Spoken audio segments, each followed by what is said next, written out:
Hey guys, आज हम आप लोगों को क्लास 12th फिजिक्स यानी कक्षा 12 भौतिक विज्ञान की इम्पॉर्टेंट डेरिवेशन के सीरीज का नेक्स्ट पार्ट लेकर आया हूं। यानी महत्वपूर्ण डेरिवेशन के जो सीरीज चल रहा है उसका नेक्स्ट पार्ट लेकर आया हूं।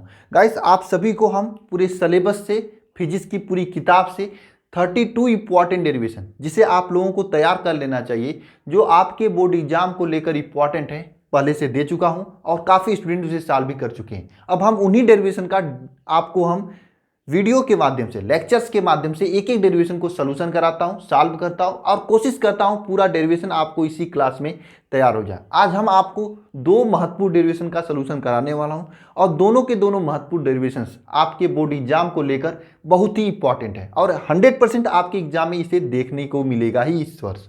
ठीक है, तो गाइस चलिए आज का यह वीडियो स्टार्ट करते हैं। स्टार्ट करने से पहले एक छोटी सी बात मैं आप सभी लोगों को बता दूं, जो हम टेलीग्राम चैनल पर डेली का डीपीपी दे रहे हैं। डीपीपी का मतलब आपको डेली प्रैक्टिस पेपर दे रहा हूं। डेली प्रैक्टिस पेपर में आपको हम पूरे 500 क्वेश्चन कंप्लीट कराने का लक्ष्य रखा हूं, जिसमें से 180 क्वेश्चन हो चुके हैं। गाइस, आप सभी को मैं ये कहना चाहता हूं, जो नए स्टूडेंट हैं आप सभी लोग टेलीग्राम पर जाकर डीपीपी को देखिए, बहुत ही हेल्प मिलेगा आपके एग्जाम में। अगर आप फिजिक्स में 90% लाना चाहते हैं तो वह फिजिक्स में जो मैं 500 क्वेश्चन का सीरीज लेकर चल रहा हूं, जिसका 180 क्वेश्चन अभी तक हुआ है, इसे आप लोग सॉल्व कर लीजिए। 100% आपके एग्जाम में पूछे जाने वाले क्वेश्चन यहां से देखने को मिलेंगे। क्योंकि समझिए जरा, 500 क्वेश्चन में से आपके बोर्ड एग्जाम में कितने क्वेश्चन पूछे जाते हैं? 25 या 30 क्वेश्चन पूछे जाते हैं। पूरी फिजिक्स के पेपर में गिन लेना आप, 25-30 क्वेश्चन से अधिक नहीं होगा। ठीक है, अगर 30 क्वेश्चन पूछे जाते हैं, 30 क्वेश्चन के लिए अगर हम 500 क्वेश्चन करा रहे हैं, तो सोचिए जरा दिमाग में, क्वेश्चन कहां से आएगा? क्वेश्चन कहां से आएगा? 500 क्वेश्चन में आपके सभी प्रकार के प्रश्न कंप्लीट हो जाएंगे, चाहे आपके अति लघुत्तरी प्रश्न हो, लघुत्तरी प्रश्न हो, डेरिवेशन हो जाए या फिर न्यूमेरिकल प्रश्न, सभी प्रकार के प्रश्न इस 500 क्वेश्चन में हम कंप्लीट कर देंगे। ठीक है, आपको परेशान होने की जरूरत नहीं है। अगर आप फिजिक्स में 90% लाना चाहते हैं तो 100% इन 500 क्वेश्चन को सॉल्व कर लीजिए। सॉल्व करके डेली की डेली मुझे भेजिए। हजारों स्टूडेंट डेली मुझे भेजते भी हैं टेलीग्राम पर। आप जाइए, नीचे डिस्क्रिप्शन में लिंक है टेलीग्राम पर, वहां पर जाइए, जुड़िए। 3000 से अधिक स्टूडेंट जुड़े हुए हैं और डेली के डेली डीपीपी को सॉल्व करते हैं। तो गाइस चलिए आज का ये वीडियो स्टार्ट करते हैं। गाइस, आज मैं जो डेरिवेशन आपको कराने वाला हूं वह डेरिवेशन आपके बोर्ड एग्जाम को लेकर बहुत ही महत्वपूर्ण है। डेरिवेशन क्या है? पहला डेरिवेशन यह है कि किरचॉफ के प्रथम व द्वितीय नियम को समुचित आरेख बनाकर समझाइए। ठीक है गाइस, आप इस क्वेश्चन को, मुझे मालूम है, पहले से पढ़ चुके होंगे और हम ही खुद ही इस क्वेश्चन को इससे पहले भी मैं करा चुका हूं सर। ठीक है, फिर भी आपको आज का ये लेक्चर पूरे कंसंट्रेशन के साथ में देखना है, ताकि क्वेश्चन आपको कम से कम समय में रिवाइज हो जाए, फिर से तैयार हो जाए। क्योंकि ये डेरिवेशन आपके बोर्ड एग्जाम को लेकर इंपॉर्टेंट है और इसी डेरिवेशन पर आधारित काफी न्यूमेरिकल आपके बोर्ड एग्जाम में भी पूछे जाते हैं। तो गाइस चलिए शुरू करते हैं। गाइस देखिए, किरचॉफ ने किसी भी सर्किट डायग्राम, जो सर्किट डायग्राम होता है आपके सिलेबस में, ठीक है, आपके न्यूमेरिकल क्वेश्चंस में जो आपको सर्किट डायग्राम दिया जाता है, उस सर्किट डायग्राम को आसानी से सॉल्व करने के लिए दो नियम दिए थे। दो नियम दिए थे, उन्हीं दोनों नियम को हमें पढ़ना है। तो एक बार क्वेश्चन लिख लीजिएगा आप लोग, तो उसके आगे हम चलते हैं, सॉल्व करते हैं। क्वेश्चन क्या है? किरचॉफ के प्रथम व द्वितीय नियम को समुचित डायग्राम नहीं, समुचित आरेख बनाकर समझाइए। चलिए शुरू करते हैं। तो आप लोग हेडिंग करिएगा किरचॉफ का प्रथम नियम।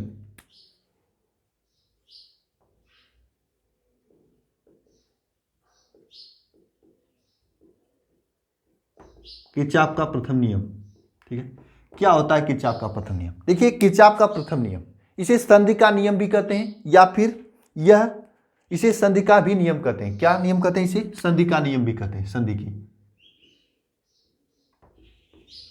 का नियम भी कहते हैं। क्या कहते हैं? इसे संधि का नियम भी कहते हैं और इसे केसीएल भी कहा जाता है। देखिए, केसीएल और केवीएल, इंग्लिश में इसे केसीएल भी कहा जाता है, केसीएल। ठीक है, इसको छोड़िए, इसे संधि का भी नियम कहते हैं, इसे केसीएल भी कहते हैं। किरचॉफ के प्रथम नियम को, किरचॉफ का प्रथम नियम क्या होता है, ध्यानपूर्वक समझना आप। किरचॉफ के प्रथम नियम के अनुसार किसी भी वैद्युत परिपथ में संधि की ओर मिलने वाली सभी धाराओं का बीजगणितीय योग शून्य होता है। ठीक है, किसी भी वैद्युत परिपथ में संधि की ओर मिलने वाले सभी धाराओं का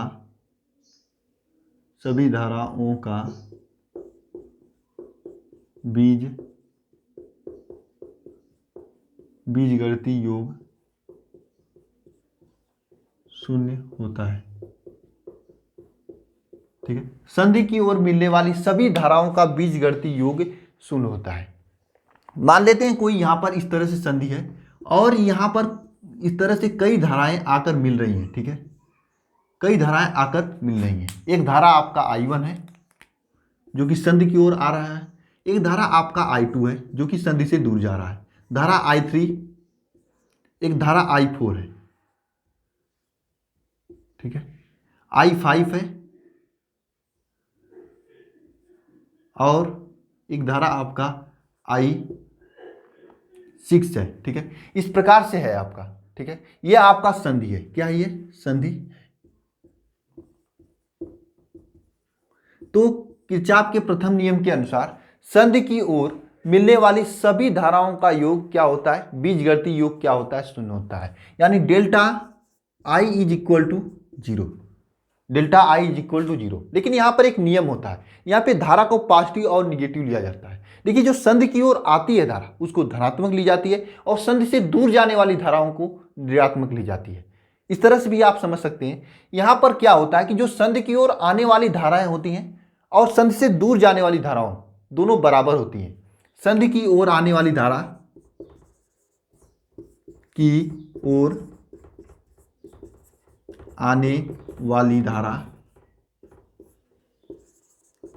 इज इक्वल टू संधि से दूर जाने वाली धारा, ये होता है। संधि की ओर आने वाली धारा संधि से दूर जाने वाली धाराओं को बराबर कर सकते हैं, या फिर संधि की ओर जो धारा आती है उसे धनात्मक ले सकते हैं, या संधि से दूर जाने वाली धारा जो होती है उसे ऋणात्मक ले सकते हैं। दोनों का मतलब एक ही होता है, दोनों का आंसर एक ही आएगा, ये किरचॉफ का प्रथम नियम लगाते समय। जैसे आइए देखिए, यहाँ पर हम क्या करते हैं, सबसे पहले हम पहले नियम से देखते हैं। जो संधि की ओर आने वाली धारा उसको धनात्मक लेते हैं, संधि से दूर जाने वाली धारा को ऋणात्मक लेते हैं, उसको लगाते हैं, फिर देखते हैं क्या आता है। देखिए, संधि की ओर जितनी भी धारा आ रही है, ये संधि है, इधर आने वाली धारा देखिए ये आपका I1 है, और देखिए कौन कौन धारा है, यहाँ I5 है प्लस I5। ठीक है, और देखिए यहाँ पर प्लस I3, ये तीन धारा संधि की ओर आ रही है। संधि से दूर जाने वाली धारा कौन कौन से है? माइनस लेंगे इसे, I2, और इधर देखिए I6, यही है, और कोई संधि की, और I4 भी है। और इनका बीजगणितीय योग यानी इनका पूरा का पूरा सम आपका जीरो होगा। पहले तरीके से आप लगा लिए। दूसरा तरीका यहाँ पे मैं लिखा हूं कि संधि की ओर आने वाली धारा इज इक्वल टू संधि से दूर जाने वाली धारा, ऐसे भी लिख सकते हो आप लोग। इस तरह से भी ये किरचॉफ का प्रथम नियम लगा सकते हो। आइए लगाते हैं इस तरीके से। संधि की ओर आने वाली धारा कौन कौन से, यानी आपके कॉलेज आने वाले कितने लोग हैं, आइए देखते हैं। यहाँ पर पॉइंट है, पॉइंट की ओर आने वाली धारा कौन कौन से, यही थे, I1 plus I3 plus I5, ये है, ये संधि की ओर आने वाली धारा होगी। और संधि से दूर जाने वाली धारा कौन कौन से है? I2 minus plus I6 plus I4, ये आपका संधि से दूर जाने वाली धारा है। ये आपका जो है यहाँ पर लिख सकते हैं आप लोग, ये आपका संधि की ओर आने वाली धारा है, संधि की ओर आने वाली धारा। और ये आपका क्या है? संधि से दूर जाने वाली धारा। ठीक है, बात समझ में आई आप लोगों को? संधि की ओर आने वाली धारा, संधि से दूर जाने वाली धाराओं दोनों का योग बराबर होता है। ठीक है, ये भी कर सकते हो, या फिर जो संधि की ओर आती है धारा उसको धनात्मक लेकर और संधि से दूर जाने वाली धाराओं को ऋणात्मक लेकर दोनों जोड़कर जीरो लिख सकते हो। इस तरीके से करके आप आंसर आसानी से ला सकते हो, क्योंकि इस नियम पर आधारित काफ़ी न्यूमेरिकल्स भी आपके बोर्ड एग्जाम में बन जाते हैं। और जैसे एक न्यूमेरिकल है, आपको मैं करा रहा हूँ, इसे देख लेना आप लोग, इसी नियम पर आधारित है। न्यूमेरिकल क्या है देखिए, इस तरह से 3 2 5 5 बनाना है, ठीक है, इस तरह से है, ठीक है। अब यहाँ पर जो धारा है ध्यानपूर्वक देखना, ये आपका संध की ओर आ रही है 10 एम्पियर धारा, ठीक है, इस नियम पर आधारित। और संध से दूर जाने वाली धारा देखिए यहाँ पर 4 एम्पियर है, और संध से पास आने वाली धारा 3, दूर जाने वाली 3 एम्पियर है, और संध की ओर आने वाली धारा I है, ठीक है, और संध से दूर जाने वाली एक धारा है 6 एम्पियर, ठीक है, एक ये धारा क्या है 6 एम्पियर है। तो आपको यहाँ पर इस I का मान ज्ञात करना है। तो आप इस दोनों नियम से किसी नियम को लगा सकते हो, या तो आप इस तरह से कर सकते हो, संध की ओर जितनी धारा आ रही है उसको जोड़ दें धनात्मक लेकर, संध से दूर जाने वाली धारा को ऋणात्मक लेकर जोड़ दें, और दोनों का योग 0 कर दें, तब पर भी आपको I का मान ज्ञात कर सकते हो। या फिर इस तरीके से भी कर सकते हो, कैसे, संध की ओर आने वाली धारा को मतलब जोड़कर संध से दूर जाने वाली धारा को दोनों को जोड़कर बराबर कर दें, तो आप इस नियम से भी कर सकते हो आसानी से। तो आइए करते हैं, हम पहले वाले नियम को लगाते हैं। जो संध की ओर जा रही है धारा, जैसे 10 एम्पियर, ये वाला आपका प्लस I, इसी I का मान आपको ज्ञात करना है। यहाँ पर ये जो I है इसका मान ज्ञात करना है। संध की ओर आने वाली धारा कौन कौन से है, 10 एम्पियर प्लस I। अब फिर देखिए संध से दूर जाने वाली धारा कौन कौन से हैं, -3 एम्पियर ये वाला, और ये -4 एम्पियर, ठीक है, और -6 एम्पियर, ठीक है, इज इक्वल टू 0 हो जाएगा। आइए इसे सॉल्व करते हैं। देखिए जरा, ये 10 एम्पियर है और यहाँ पे 6 और 4 ये 10 होता है, तो ये पूरा 10 एम्पियर इस 10 एम्पियर से कट जाएगा, तो I इज इक्वल टू क्या आ जाएगा, 3 एम्पियर। कर लोगे आप लोग, एग्जाम में ऐसे क्वेश्चन आएंगे तो। KCL यानी किरचॉफ के प्रथम नियम, KCL पर आधारित ऐसे क्वेश्चन आएंगे आपके एग्जाम में, तो कर लोगे। बहुत ही आसान होता है। संध की ओर आने वाली धारा संध से दूर जाने वाली धाराओं के योग के बराबर कर सकते हो, या फिर जो संध की ओर आ रही धारा उसको धनात्मक लेकर संध से दूर जाने वाली धारा को ऋणात्मक लेकर जोड़कर इक्वल टू 0 कर दोगे, आसानी से हो जाएगा। और ऐसे न्यूमेरिकल भी आपके एग्जाम में पूछ लिए जाते हैं, कर लोगे आसानी से आप लोग, कोई दिक्कत तो नहीं होगी ना। आइए किरचॉफ के सेकेंड नियम को बताते हैं। अब आपको एक क्वेश्चन है, कमेंट बॉक्स में लिखना है, किरचॉफ के प्रथम नियम को किस नियम के आधार पर बताया जाता है, यानी किस नियम के आधार के अनुसार होता है, किसके संरक्षण के नियम पर आधारित होता है, आवेश संरक्षण के, धारा संरक्षण के, या फिर दोनों के संरक्षण के। क्वेश्चन क्या है, किरचॉफ का ये जो प्रथम नियम था ये किस नियम पर आधारित है, आवेश संरक्षण के, धारा संरक्षण के, या फिर ऊर्जा संरक्षण के। 3 ऑप्शन दिया हूं, एक है या नोटी, इसमें से कोई नहीं, ठीक है। आपको बताना है ये कमेंट बॉक्स में आंसर लिखकर, ठीक है, लिखकर बताना है। ये ऑब्जेक्टिव क्वेश्चन में पूछता है। चलिए नेक्स्ट नियम की ओर चलते हैं। ये किरचॉफ का प्रथम नियम है, ऐसे ही आप लोग लिख लो, बहुत ही हेल्प करेगा आपको। किरचॉफ के द्वितीय नियम की ओर चलते हैं।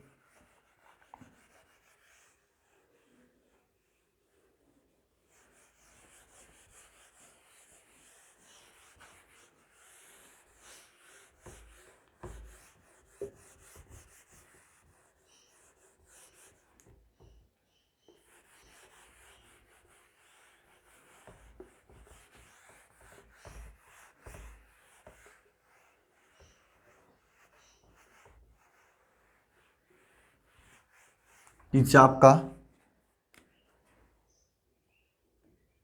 द्वितीय नियम, किरचॉफ का द्वितीय नियम।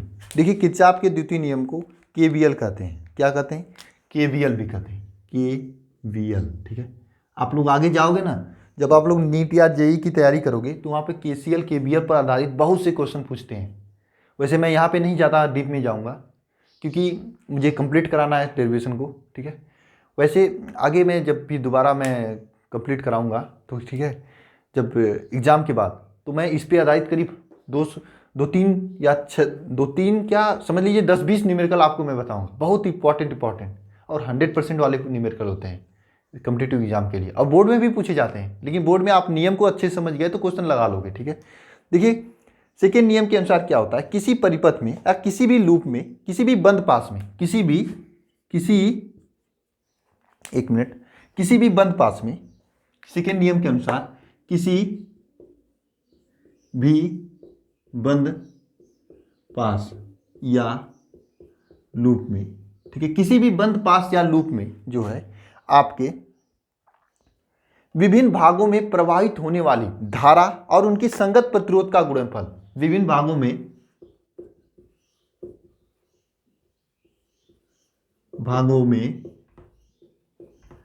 प्रवाहित होने वाली धारा तथा उनके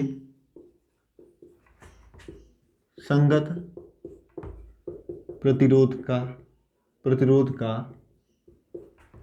गुणनफल। यानी कि किसी भी बंद पास या लूप में विभिन्न भागों में प्रवाहित होने वाली धारा तथा उनके संगत प्रतिरोध के गुणनफल का योग, ठीक है, का योग उस बंद पास या उस लूप में जो समस्त वैद्युत वाहक बल के बीजगणितीय योग के बराबर होता है। उस बंद पास या लूप में समस्त वैद्युत वाहक बल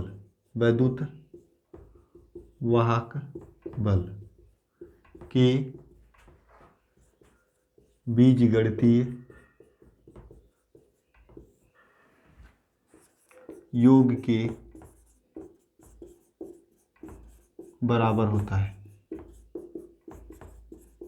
बात समझ में आई आप लोगों को? फिर से समझना है। यहाँ पर किसी भी बंद पास या लूप के विभिन्न भागों में प्रवाहित होने वाली धारा तथा उसके संगत प्रतिरोध के गुणनफल का योग उस बंद पास या लूप में प्रवाहित होने वाली सभी वैद्युत वाहक बल के बीजगणितीय योग के बराबर होगा।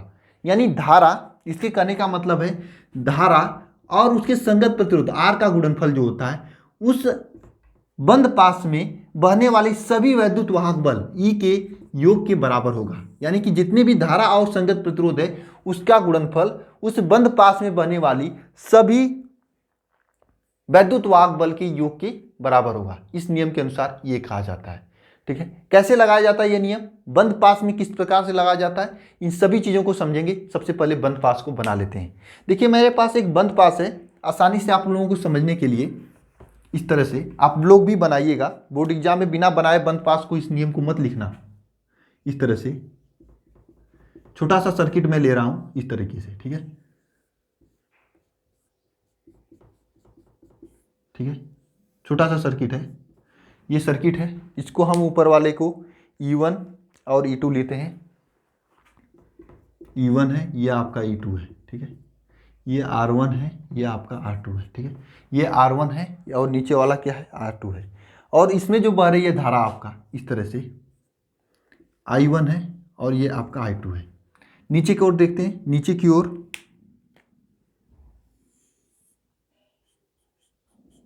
एक और प्रतिरोध है R3।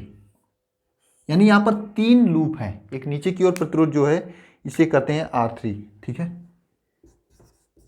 ठीक है, तो अब इसका नामकरण कर देते हैं। आपका यह है आपका A और B। ठीक है, देखिए एक तो यह लूप है, लूप नंबर 1, यानी एक बंद घर जो है इस तरह से बंद, एक यह है, एक दो ये है, और एक देखा जाता पूरा है।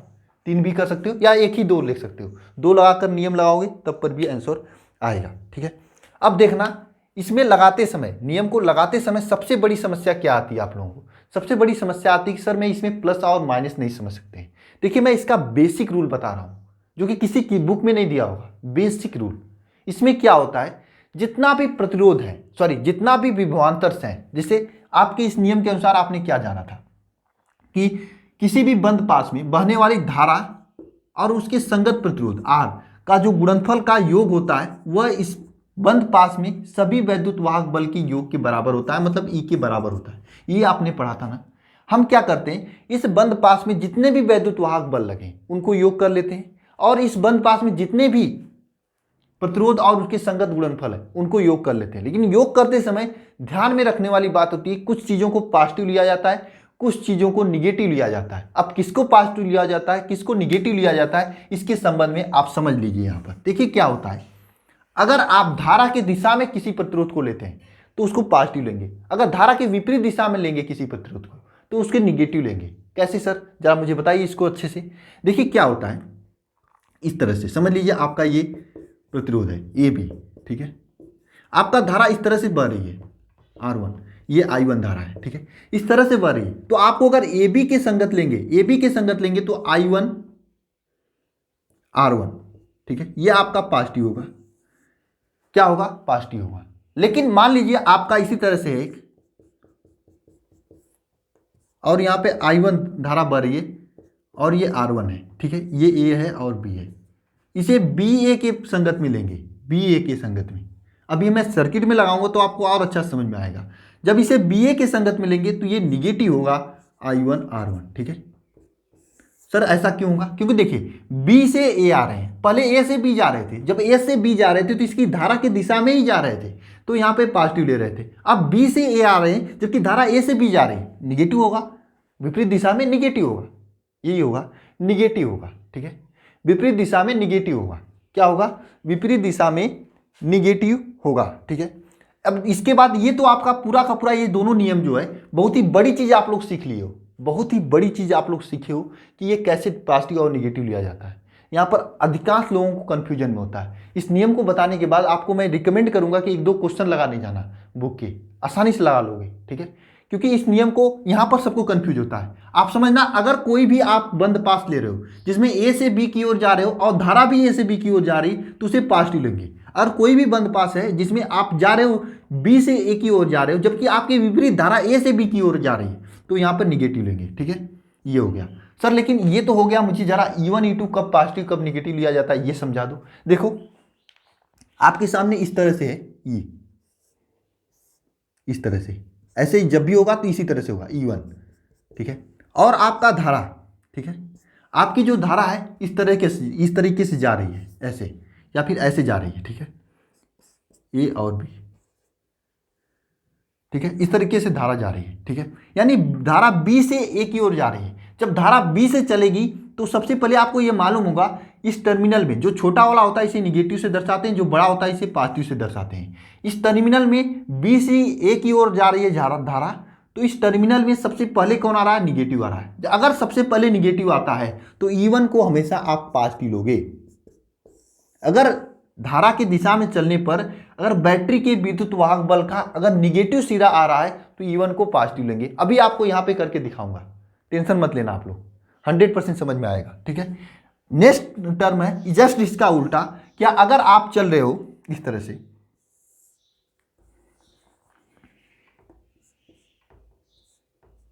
इस तरीके से आपका ए से बी ही आपको जाना है, और अब धारा ऐसे चल रही है, धारा कैसे चल रही है? इस तरीके से चल रही है, ए से बी की ओर चल रही है। जब ए से बी की ओर धारा चल रही है, ए से बी की ओर धारा चल रही है आई आपका, और यहाँ पर आपको E2 जुड़ा हुआ है। जरा सोचना यहाँ पर कैसे लगाएंगे। यहाँ पर लगाते समय देखना ए से बी की ओर जा रही है, और यहाँ पे देखना जब जा रही है तो सबसे पहले ये बड़ा वाला सिरा पड़ा है, बड़ा वाला को बताते हैं पॉजिटिव। बड़ा वाला किसको बताता है? पॉजिटिव। अगर ए से बी की ओर जाने में बड़ा वाला सिरा जो कि पॉजिटिव होता है पड़ता है तो ई का मान हमेशा निगेटिव लेंगे। बात समझ में आई आप लोगों को? छोटी सी बात है, अगर निगेटिव वाला जो पड़ता है तो उसे पॉजिटिव लेंगे, अगर पॉजिटिव वाला पड़ता है तो उसे निगेटिव लेंगे। आई बात समझ में? नहीं समझ में आई? आ गई होगी, अभी आपको समझ में आ जाएगी। पहले इसे आप लोग नोट करिए, मैं यहाँ पर इसी नियम का यूज कर रहा हूँ। यहाँ पर देखिए, एक तो यहाँ पे 2 बंद पास है, फर्स्ट बंद पास, सेकंड बंद पास, ठीक है। अब हम फर्स्ट बंद पास में चलते हैं और यहाँ से चलते हैं, फर्स्ट बंद पास में चलते हैं। किस में चलते हैं? फर्स्ट बंद पास में चलते हैं, ठीक है। यहाँ से चलते हैं और ऐसे से चलते चलते यहाँ तक पहुँचेंगे, यहाँ से ही चलते हैं और यहाँ पर ही पहुँचेंगे, ठीक है। आइए चलते हैं, उसके बाद इन चारों नियम का यूज करेंगे, आसानी से समझ में आपको आएगी। देखिए, अगर कभी कभी इसमें क्या होती है, सर्किट में कैपेसिटर लगा होता है, कैपेसिटर भी लगा होता है, कैपेसिटर मतलब संधारित्र लगा होता है, सी वाला, इस तरह से, तब कैसे लेते हैं ये सभी चीज़ें आती हैं, लेकिन इसको हाई लेवल की आती हैं, ठीक है, इसे नहीं बताएंगे आपको। आइए कैसे करते हैं, आइए देखिए ध्यानपूर्वक। यहाँ से हम लोग चलते हैं, ठीक है। यहाँ पर लिखिए, कहाँ पर लिखिए? यहाँ पे लिखते हैं बंद पास 1 में, ठीक है, बंद पास 1 में। आइए लिखते हैं, देखिए यहाँ से चलते हैं हम लोग, यहाँ से चलेंगे और सीधे यहाँ पे आ जाएंगे तो बंद पास 1 पूरा हो जाएगा, ये वाला, ठीक है। यहाँ से चलते हैं तो देखिए ये धारा का दिशा इस तरह से दिया है, मतलब धारा ऐसे आ रही है और हम भी ऐसे ही जा रहे हैं, धारा ऐसे आ रही है और हम भी ऐसे ही जा रहे हैं, मतलब I1 R1 जो दोनों धारा है ये दोनों पॉजिटिव होगा, I1 R1, यानी कि दोनों एक ही दिशा में चल रहे हैं, हम भी यहाँ से ऐसे ही चल रहे हैं और आपका धारा भी ऐसे ही चल रही है, तो दोनों पॉजिटिव होगा, ठीक है। इसके बाद प्लस ऐसे ऐसे आते आते हम लोग यहाँ पर आएंगे। अब यहाँ पे देखिए, इसमें जब हम लोग नीचे जाएंगे तो यहाँ पे I2 धारा है जो कि इस साइड जा रही है, जबकि हम लोग जा रहे हैं इस साइड। जरा सोचिए, I2 इस साइड जा रही है, हम लोग ने यहाँ से ऐसे चला था, यहाँ पे R1 I1 मिला, इसलिए इसका गुणनफल लिख दिए थे। और इसको आगे आगे जाते जाते जाते जाते यहाँ पर गए तो यहाँ पर देखिए I2 धारा है जो कि इस साइड जा रही है और हम जा रहे हैं इस साइड, जा रहे हैं यहाँ पर, तो इसी साइड जाएंगे ना, एक दूसरे के विपरीत दिशा में हो जा रही, तो यहाँ पर I2 R2 हो जाएगा, यानी एक दूसरे के विपरीत हो जाएगा। ये तो हो गया आपका, यानी इस धारा के संगत चलने वाली धारा तथा उनके प्रतिरोध के गुणनफल का बीजगणितीय योग कर दिए हम लोग, ठीक है। ये निगेटिव हो जाएगा, इसलिए यहाँ पर जो पॉजिटिव वो निगेटिव हो जाएगा, ये तो कर लिए। अब इन दोनों में लगने वाले जो वैद्युतवाहक बल है इनका योग करेंगे। आइए फिर से उसी नियम को आधारित चलते हैं, जो ये वाला नियम मैं आपको बताया था। क्या बताया था आपको? मैंने ये बताया था कि अगर हम धारा ऐसे चल रहे हैं, अगर सबसे पहले निगेटिव टर्मिनल आता है तो इसे पॉजिटिव लेते हैं, अगर यहाँ पे पॉजिटिव टर्मिनल आता है तो इसे निगेटिव लेते हैं। आइए इसी तरीके से चलते हैं, यहाँ पर हम लोग इस धारा के हिसाब से चल रहे हैं, ये धारा ऐसे ही चल रही है ना, तो यहाँ पे सबसे पहले कौन सा टर्मिनल आया? E1 का निगेटिव टर्मिनल, तो E को क्या लेंगे? पॉजिटिव लेंगे, ठीक है, E1। इसके बाद सीधे चलते चलते यहाँ पर आएंगे, तो यहाँ पर आइए देखिए, E2 का कौन सा टर्मिनल आया? पॉजिटिव आया, तो E2 को कौन सा लेंगे? निगेटिव लेंगे।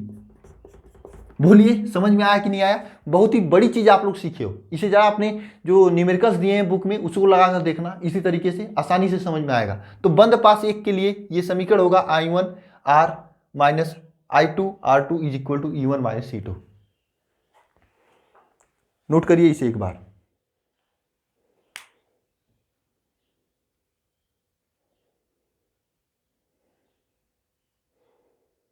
अब बंद पास 2 के लिए, बंद पास 2 के लिए, इसके लिए आपको क्या कैसे करोगे? इसके लिए कैसे करोगे जरा सोचिए।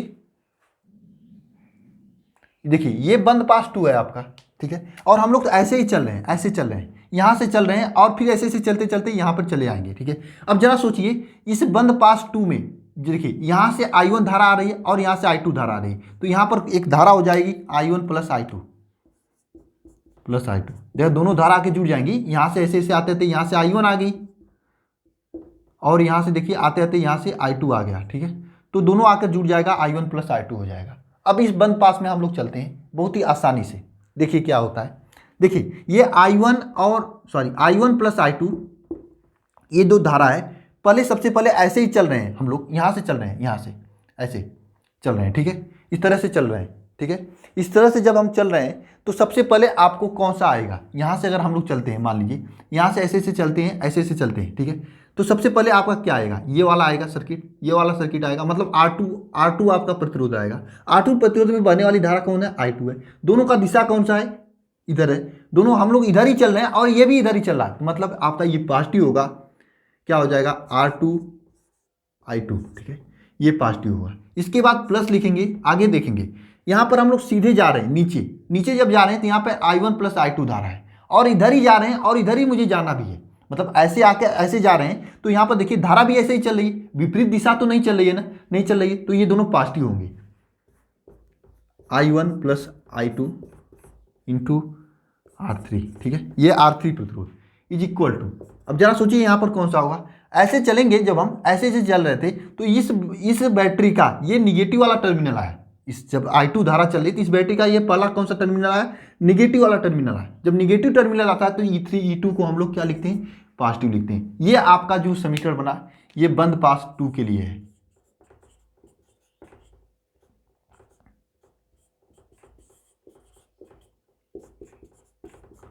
ये आपका बंद पास 2 के लिए, तो बंद पास फर्स्ट और सेकंड के लिए समीकरण बन गया है। आपको कैसे लगाना है KVL समझ में आ गया होगा। देखिए वीडियो का लेंथ थोड़ा लंबा हो गया है, ये मैराथन क्लास नहीं है, इसलिए मैं इसी जगह कंप्लीट करते हैं। आगे का जो नेक्स्ट डेरिवेशन था उसे किसी अन्य पार्ट में, इसके नेक्स्ट पार्ट में हम लोग डिस्कस कर लेंगे।